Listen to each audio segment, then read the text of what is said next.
안녕하세요. 미국 주식 성공 투자로 여행을 원 없이 다니고 싶어 하는 욕망덩어리 미국 주식 인간 지표입니다. 같이 주식을 하는 가장 친한 지인이 이제서야 주식 관련 책을 읽으면서 경제에 관한 내용을 물어보더군요. 저는 물론 차트 분석을 위주로 하지만 개미로서는 어느 정도 경제에 대해서는 전문가 수준은 아니더라도 많이 알고 있고 결국 거시경제는 미국 주식 성공 투자에 있어서 크게 영향을 주지 못합니다. 단적으로 미국 동행지수를 보면 주가가 떨어지고 난 이후에 침체를 암시해 줍니다. 더 단적으로 보면 동행지수가 떨어지기 전에 경제적으로 뭔가 일이 터지기 시작하죠. 2000년도에는 닷컴 버블이 터졌고 2007년에는 서브프라임이 터졌습니다. 동행지수는 2001년부터 침체 시작을 알려줬고 2008년도에도 한 발 늦었습니다. 거시경제는 분명 추후에 경제가 어떻게 될지 알 수 있는 중요한 경제 지표들을 알려주지만 그렇다고 해서 주가가 어떻게 될지 미리 알려주지는 못합니다. 그래서 제가 거시경제도 공부하지만 차트를 더 중요시하게 보는 이유입니다. QQQ ETF 주봉부터 시작을 하겠습니다. 금요일까지 끝나야 주봉은 완성되는 거기 때문에 딱히 지금은 할 말이 없지만 단기 파동이 바닥까지 내려왔다가 다시 올라간다는 가정이라면 20일 이동평균선 부근이나 보라색 선 근방까지는 주가가 떨어진다라고 이해하시면 편합니다.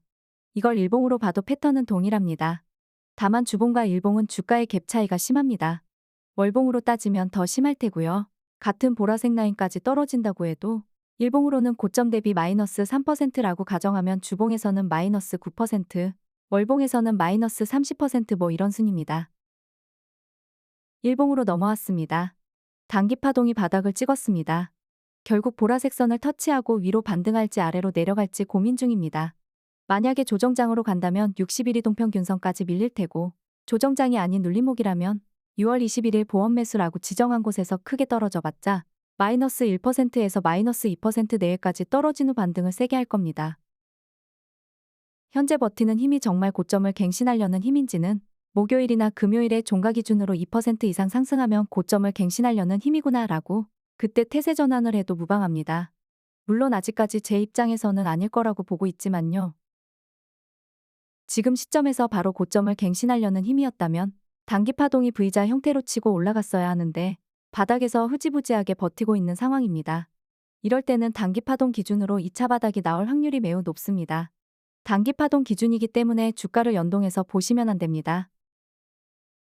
역으로 단기 파동이 2차 바닥이 나온다고 해도 보험 매수 구간 대비 마이너스 1%에서 마이너스 2% 구간까지만 떨어지고 상승할 수도 있는 경우일 수도 생각해 두셔야 합니다. 즉, 최소한 6월 21일 주가 대비 마이너스 3% 가까이는 떨어지고 나서야 이제야 드디어 조정장이 시작되었구나 라고 확신에 찬말을 할 듯하고요. 일단은 주가가 어떻게 흘러갈지 저 또한 확신이 들지 않기 때문에 보험 매수 구간에서 10% 매수한 후에 관망 중입니다. 우리가 주식을 하면서 하는 착각. 이만큼 올랐으니 너무 비싸다, 고평가다. 그러니 이제 조정장이 올 거야, 하락장이 올 거야? 그걸 왜 본인 스스로 판단을 하고 있을까요? 주식에 참여하는 대다수가 주가를 더 올리고 싶다면 더 올라가는 겁니다. 미래의 주가 방향성이 본인이 단정짓고 투자하지 마세요. 특히나 3배 레버리지 상품이라면 더더욱 스윙 전략으로 철저한 계획을 세워서 분할 매수 분할 매도 전략을 만드셔야 합니다. 장기 파동이 아직 아래로 향하고 있습니다.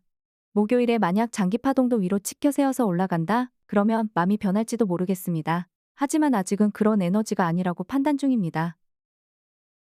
어찌 보면 결론은 간단하죠. 6월 21일 보험 매수 구간에서 매수를 10% 했고 여기서 더 떨어져 봤자 마이너스 2% 내외라면 지금부터라도 분할 매수 천천히 해도 되시고요.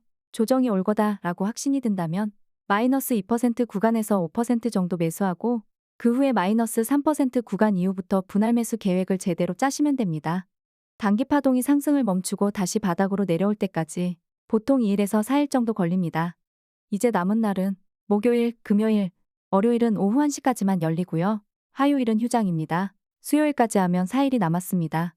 4일 동안 단기 파동이 바닥으로 오지 않는다면 조정장이 안 올 수도 있습니다. SOXX ETF 필라델피아 반도체 지수입니다. 고점 이후 피보나치 1번 채널에서 반등이 나왔고요. 2번 채널은 470달러 부근입니다. 3번 채널은 455달러이군요. 전 일단 2번 채널 470달러 부근까지는 갈 거라고 보고 있고 이걸 SOXL로 비교해서 본다면 대략적인 가격은 19.5달러에서 20달러 부근입니다. 영상을 마무리하기 전에 앞서서 QQQ ETF 2시간 봉으로 왔습니다. 제가 계속 6월 21일을 강조하는 이유는 특별하진 않습니다. 현금 100%인 상태에서 포모를 이길 수 있는 건 이 위치에서는 매수해도 좋다라는 근거가 확실해야 합니다. 단기, 중기 파동이 바닥으로 왔고 하얀색 라인을 터치했고 하얀색 라인은 지지대입니다. 하늘색 선도 마주쳤으니 매수를 한 거고요. 여기서 위로 올라가서 전고점을 깰지 아니면 아래로 내려가서 조정을 줄지는 알 수가 없습니다. 다만 이 기회에 매수를 하지 않았더라면 조정이 올 거야 라고 기다렸다면 그게 만약 6월 21일이 아닌 6월 7일이었다면 지수는 6%가량이 상승합니다. TQQQ는 대략 기분 좋게 20% 상승이었습니다. 그냥 날짜로는 14일 동안 다시 매수 기회는 오지 않았을 겁니다. 주식은 늘 변합니다. 그에 맞게 대응을 하면 되는 거고 미래는 알 수 없지만 이러한 패턴으로 갔을 때 어떠한 부근에서 매수를 해야 좋을지는 알고 임하셔야 합니다. 무턱대고 매일 분할 매수, 물론 지금은 상승장이니 나쁘지는 않지만 그렇다고 해서 당장 7월달 8월달에 다시 이전 고점을 깬다는 보장은 없습니다. 구독과 좋아요, 알람 설정은 영상 업로드에 큰 도움이 됩니다. 시청해주셔서 감사합니다.